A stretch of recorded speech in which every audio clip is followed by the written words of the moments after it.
Hello and welcome back to Seaside Garage and the Porsche 924. Today I want to fit the new lower control arms and I want to refit the sway bar, change a couple of rubbers, not all of them, unfortunately I got some of the wrong ones. I also want to change the discs, the bearings. The first thing I want to do is to take the new lower control arm and go ahead and fit a ball joint to that.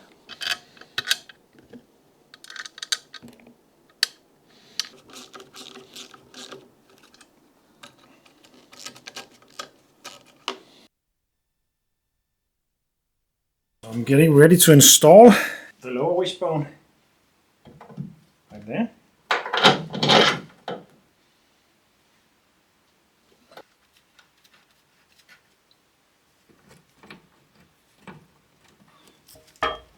I retraced the threads on this one because this is where I had to weld a lot and possibly could distort something, so I just made sure that they were good to go, and they were. As you can see, I can spin them in with my fingers, no problem.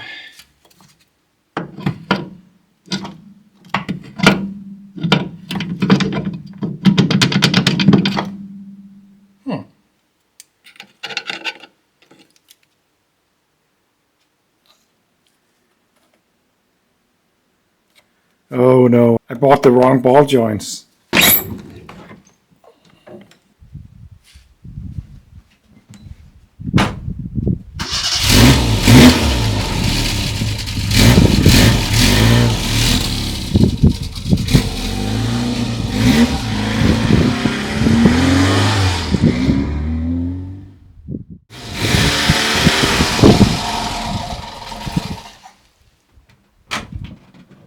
Luckily, and that's the great thing about the Porsche, I am really enjoying that.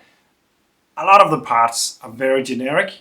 Some of them are really hard to get and very expensive, but some of them are just very available and very cheap. I ended up buying the wrong ball joint, and I'm a bit puzzled about it because I can remember measuring it. I can remember concluding that I needed the big one, and then I'm sitting here with one of the small ones. I just checked the order and it's not, I was hoping that maybe the company sent me the wrong thing, but they haven't. I ordered the wrong thing, so I have just mixed it up in my brain. And that seems to have happened quite a lot through the last year, ever since I caught my daughter and ever since I cut down on sleeping. So there we go. But the great thing is, now this is, I cannot return it. I have already mounted it.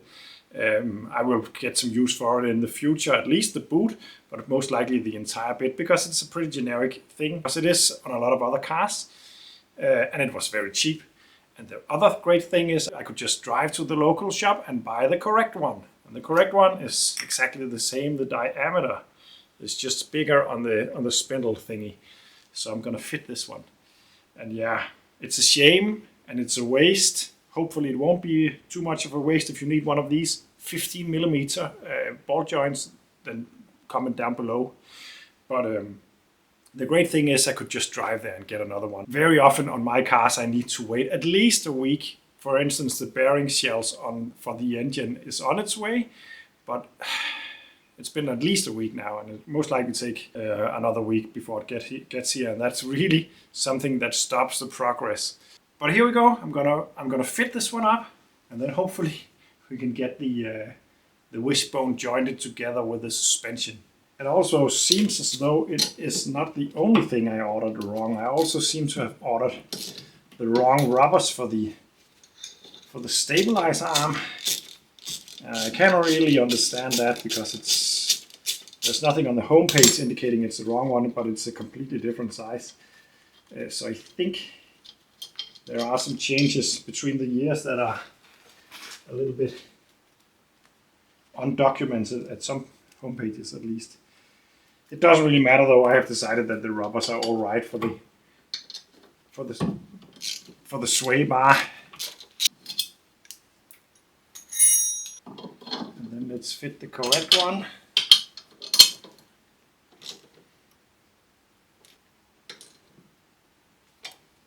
Then let's give it another go and see if that's a better fit. Yeah, that's more like it. This is snug. The other one was completely loose. And then a new greased bolt.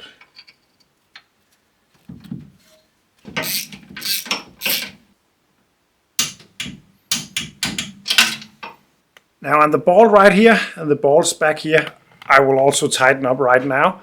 But in theory, I shouldn't do it. But I'm just going to do it to avoid the possibility of my tired brain forgetting to do it later down the line. But the reason why I shouldn't do it right now is because there are some rubber bushings in there. And if I clamp them down right now, then this position will be the resting position for the rubber. And when I put the car on the ground with the engine in, it will flex a little bit up, meaning that the rubber will be twisted in resting position. And that's not a very good thing for the life of the bushing. So what I want to do is, when the car is back on the ground with the engine back in, I'm going to loosen them up and then retighten them to make sure that the bushing isn't twisted in resting position. But as mentioned, I'm just going to do it right now, and then I'm going to write a little note and put on the steering wheel so I don't forget it, because if I forgot to actually tighten them up and started driving it, I could end up in big troubles. So I'm just going to do that.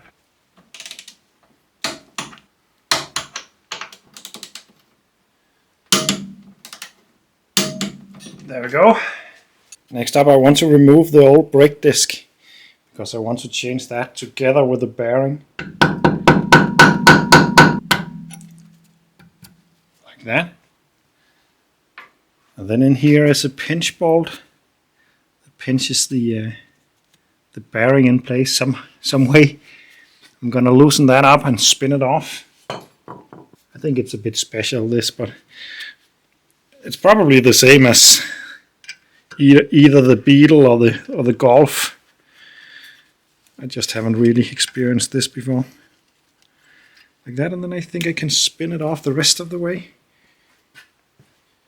using something that is bigger than this, and bigger than this, and bigger than this, but exactly this size. Whoop! And then I guess I can just pull the entire disc off, together with bearing and everything. There we go. Now remember, I'm not doing a full restoration of this car. I know a lot of people will think, why change that one when I don't change the strut tower on the spring and the backing plate and the inner wheel arch and the car and the lift and the floor and the house. But I'm not doing that because I don't like to do that kind of stuff. Well, I can't afford it. I don't think it's interesting. Even though my hobby maybe is not the most sustainable thing to do in the world, I think it's wise to at least use what is usable. And this is completely usable still. This dust cover is on its last leg, but it will work for a while anyway. But what I can do to just give it a little bit more life is to put some over-troll oil or some other kind of rust converter or oily stuff on it. But it needs to be something that dries up so it doesn't transfer to the brake disc. So I'm going to give it some over-troll oil, and then it will give it a little bit better look, but most importantly it will last a little longer.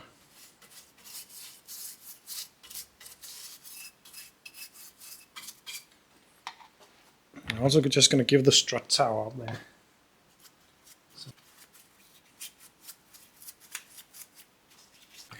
So there we go. That's the brake disc assembly together with the bearings and all that. There is a bearing on one side, a small one with a washer. And on the other side there is an oil seal and a bigger bearing in there. And I bought a new set, and it seems to come with more than needed, so it most likely fits different kinds of models. Hopefully also this one. Small bearing. Oh. The big bearing, the small bearing, the seal. These I don't think we will need. And some grease. And here we have my new brake disc. So let's go ahead and install, firstly, the outer ring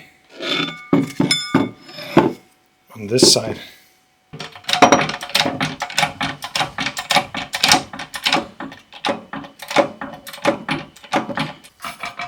Go. Hopefully I fitted it the right way. I did. Then we're going to flip this and install the small ring.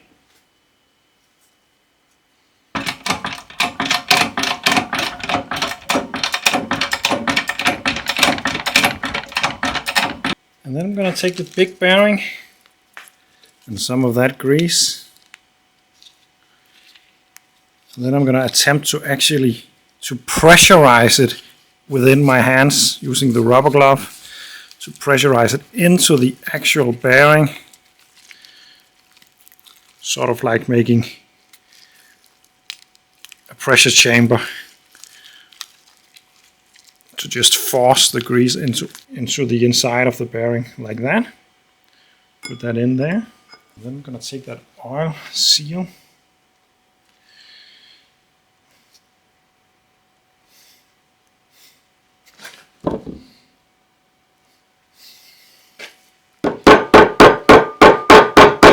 There we go. Flip it onto the other side. And do the same with this bearing. And then put the rest of the grease in here also. I'm also filling up the inside with some grease. There we go. Like so. Now it's time to clean up a bit, because we need that grease off the brake disc.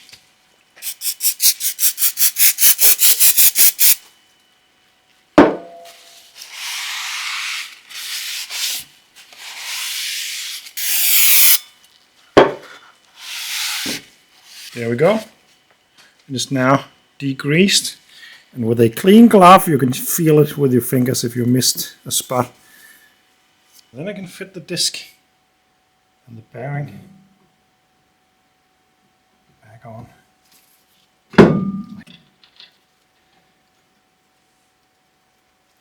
And fit that washer like that.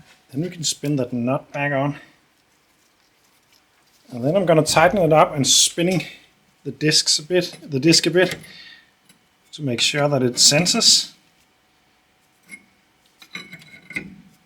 And when that is tight, or not very tight but just tight, I then need to loosen it up half a turn and then tighten it until this washer is just movable with a screwdriver.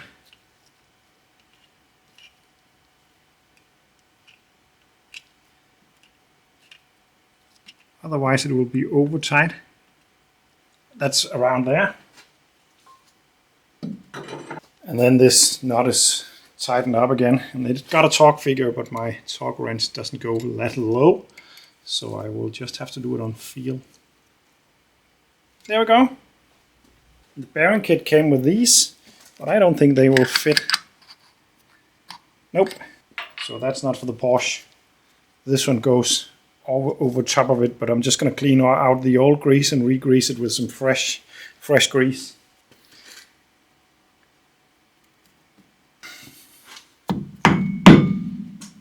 Like that. Nice, no play, and nice and smooth.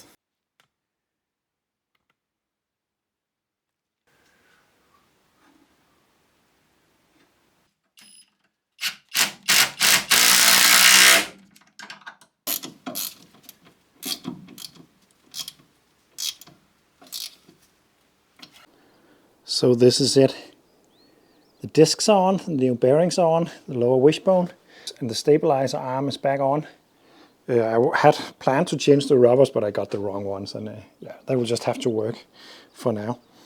The same on the other side. Still need to attach the speedometer cable. But this will be all for this video. This is one step closer.